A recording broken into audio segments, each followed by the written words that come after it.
Hey guys, welcome back to the channel. So today I am bringing you along for an awesome opportunity that we do not get often. You will see in a second what I'm talking about, but I wanted to make this video to show you that, and also to talk about how important it is as a reseller to have different platforms to sell your items at, or sell your items on. As most of you know by now, I do own an antique shop, and most of my items at the shop are vintage items, antiques, home decor, furniture, big items that aren't necessarily easy to list and ship on eBay. But I do often come across items that I know there's a market for them, I know that there's value, and my store is just not the appropriate place for them. So it is important to always have multiple platforms, such as whether it be an antique booth, Facebook Marketplace, eBay, Mercari, Poshmark. There's a lot of places. Even Etsy, you can sell a lot of items on as long as they meet their stipulations. But it is really important as a reseller, a successful reseller, to have your hands in a bunch of different pots, I'll say, to find the best market for your items when you're trying to sell them. So come with me today and you'll see something very different than what I'm usually finding, but I couldn't pass up the opportunity to grab these items and to try to make a profit for resale. So come with me and we'll take a look.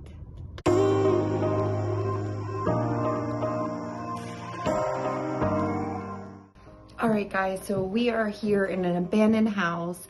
One of our friends recently purchased it and he has allowed us to come through and really just to take whatever is left, because he is going to be hiring a company to come in and do a clear out. So before that happens, he's letting us come in and pick through the whole house and bring home whatever we find. So we started in the downstairs bedroom, and there were so many dressers and pieces of furniture that were great in this room, but we just did not have room in the store at the moment for all of it. But I did take this really awesome box. I thought it was pretty cool. People could put hairpin legs on it or just to tuck under, you know, another piece of furniture. Really cool. I did take one of those small tables that was upside down, but really the shop was so full at that moment that I did not have any room for all these dressers. I'm hoping that the clear out company, when they did come to the home, that they were able to take some of that and, you know, spare it from going to the landfill. As you can see, we started a little pile in the living room area.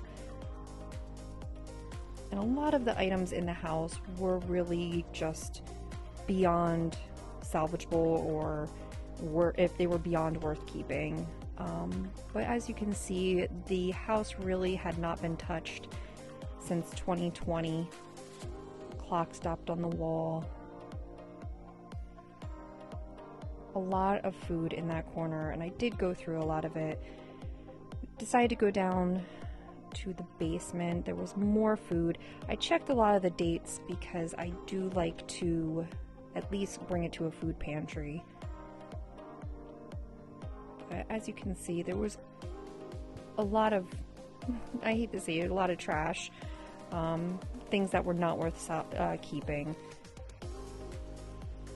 There were these tons and tons of mason jars. I would say easily 200 mason jars in this basement. A lot of them looked like they had never been used.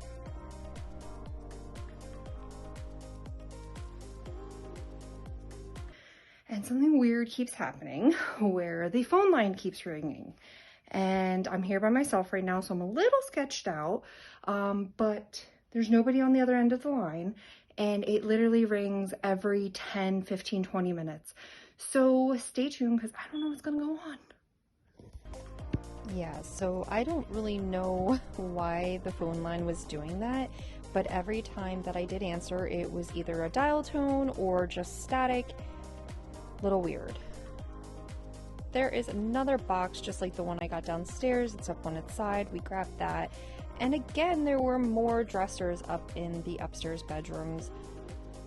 And like I said, unfortunately, I couldn't take them all, but we did take some pieces. Those guitars that were laying there we took, and that whole room had a ton of Christmas items. Nothing really vintage, But this is where it gets important to have multiple avenues to sell items when you're in this business, because we found this room filled with video games. Some of them were vintage, some of them I'm sure you could still find, but I just needed to, you need to be open to selling on eBay or Poshmark, Mercari, Facebook Marketplace. And even this box, it's an empty console box from the 90s. It sold for $70. Those comps are not mine, there are other eBayers.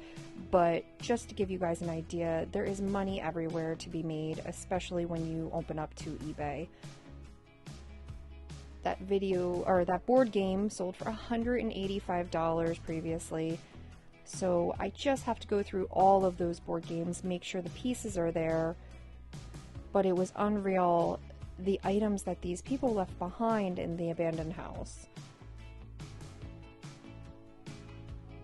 These little Marvel special editions, like Close Encounters of the Third Kind, and there was a few other ones I found. They were not in great condition, but one singly in better condition sells for about $7 to $10.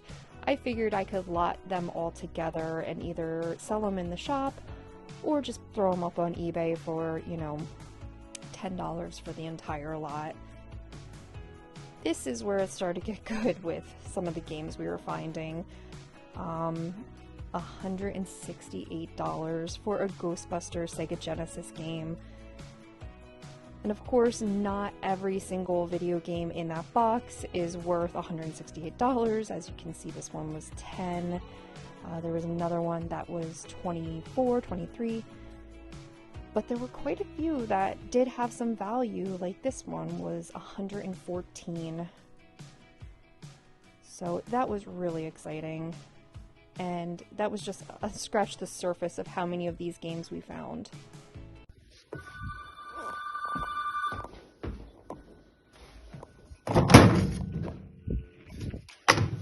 Of course, nobody's there.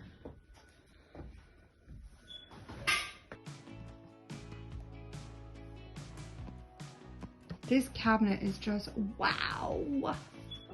I might have to come back for that one. It's pretty amazing.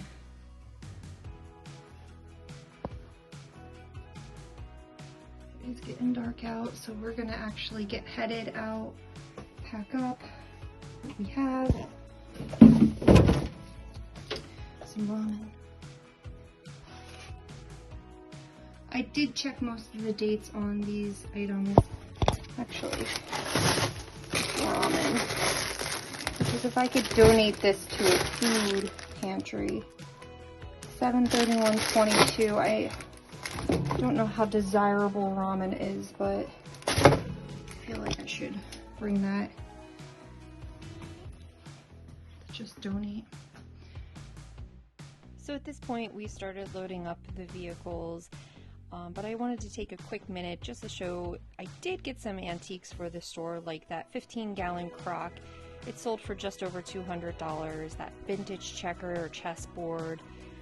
There was a really cool level and some great pieces of furniture, some antique, some not so old, but good pieces to redo. But overall, it was a really great haul, and we filled up not only my vehicle, but my husband's truck, as you can see. So a lot of treasures to go through and sell either in my store, on eBay, or even Marketplace. So thanks guys so much for watching. I hope this video was interesting. I know it was a little bit different than my normal videos, but if you did find the content enjoyable, please consider liking the video, subscribing, and if you press the little bell in the corner, it will notify you whenever I do release a new video. So thanks guys for watching.